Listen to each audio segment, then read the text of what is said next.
మాజీ ముఖ్యమంత్రి కేసీఆర్ టీవీల్లో పత్రికల్లో డబుల్ బెడ్రూమ్ ఇళ్ల మోడల్ ని చూపించి 2 సార్లు ముఖ్యమంత్రి అయ్యాడని మంత్రి పొంగులేటి శ్రీనివాసరెడ్డి విమర్శించారు.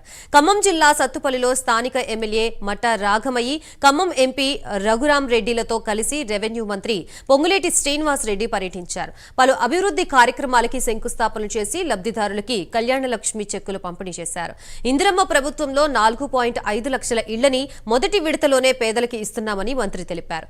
ఆడబిడ్డలకి ₹1,00,000తో పాటు తులం బంగారం అందిస్తామన్నారు. హామీ ఇచ్చి త్వరలో నెరవేరుస్తామని మంత్రి పొంగులేటి అన్నారు.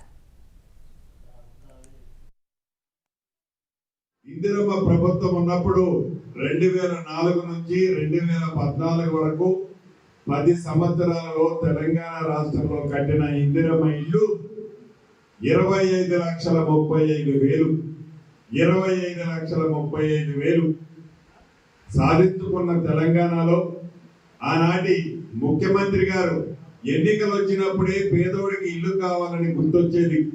ఎన్నికలు వచ్చినప్పుడు టీవీలలో పేపర్లలో ఒక డబుల్ బెడ్రూమ్ ఇల్లు అని ఒక మోడల్ చూపించి ఈ ఎన్నికల్లో మనకి గెలిపిస్తే ఇటువంటి ఇల్లు మనకి ఇస్తామని చెప్పి మాయ మాటలతో 2 సార్లు ముఖ్యమంత్రి అయి ప్రజల చిరకాల కోరిక చిన్న ఇల్లు కావాలనేది విస్మరిస్తే మన ఇందిరమ్మ ప్రభుత్వంలో మొదటి సంవత్సరమే 4.5 లక్షలు రాష్ట్ర వ్యాప్తంగా మొదటి విడత ఇస్తూ అందుట్లో ప్రతి నియోజకవర్గానికి 3,500 ఇళ్లు తగ్గకుండా ఇచ్చే కార్యక్రమాన్ని శ్రీకారం చుట్టాం.